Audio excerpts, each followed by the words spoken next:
Hey everybody, it's Glenn, back in this video as my reviews of the Marvel Legends Infinite Series Avengers Age of Ultron Amazon exclusive box set continues with It's the Hulk Whisperer, better known as Black Widow, or in this case Black and Blue Widow because of all those neon Tron-esque blue glowy bits she's got. And Hasbro using paint deco to replicate a glowing effect is a recipe for disaster. I mean, we all remember big time Spider-Man, right? But here it's not too bad. And my first impression was that that deco would be the only point of distinction between this one and the one we previously got with the Captain America Winter Soldier Mandroid Bath collection seen on the right of the screen here. But no, there are some key changes, so it's time to play Spot the Difference. Here's a big hint. If you look below her boobs there, you can see her lower torso is an entirely different piece to the first Widow. Even more obvious if we turn her around, and if we look at her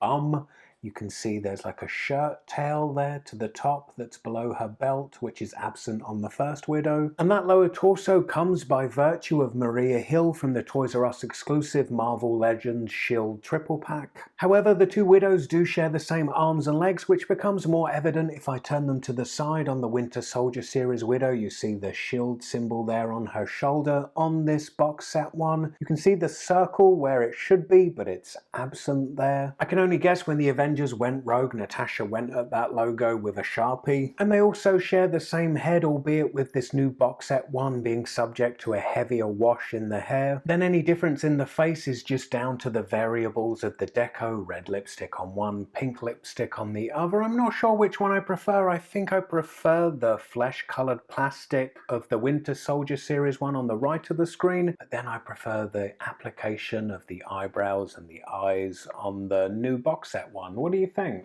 Of course, the Winter Soldier Series 1 came with an interchangeable head with an alternate hairstyle, which this box set is without, but she does come with glow sticks, because who doesn't love to let loose and have a bit of a rave? They would benefit from being straightened out. They're a bit warped from being in the packaging, but they're a pretty good fit in the hand. I mean, not super tight, but given that these hands were never meant to hold them, it's not too bad. I mean, her hands are triggered fingered really to hold guns that she doesn't come with. Those guns in the holster on both versions of the Widow, they're just stuck there. On the Winter Soldier Widow, her gun holsters weren't actually attached to the belt, and that belt was part of the sculpt of the lower torso. Articulating the leg there, you see just how distinct that holster is. On the new box set Widow, the belt and holsters are one unique piece. Now looking at articulation, her head rotates side to side. She's able to look down this much, but then is able to look up even less. At the shoulder, her arm rotates and it moves up a pretty decent amount. At the elbow, her arm rotates and it's also hinged, plus her hand rotates. And does it have a wrist hinge? Nope.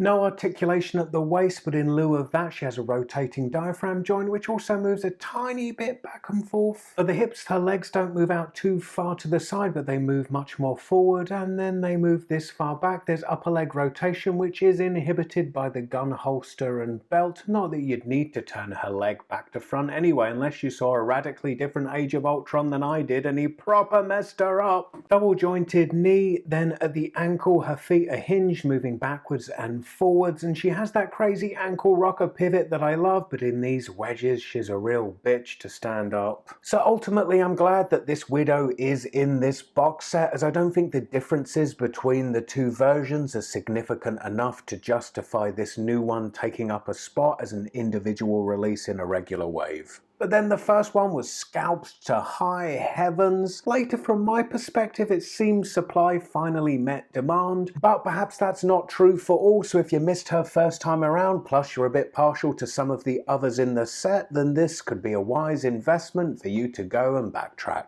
Anyway, click the video on the right if you missed my previous review, and stay tuned for more from this set, and I hope to see you all next time. Bye.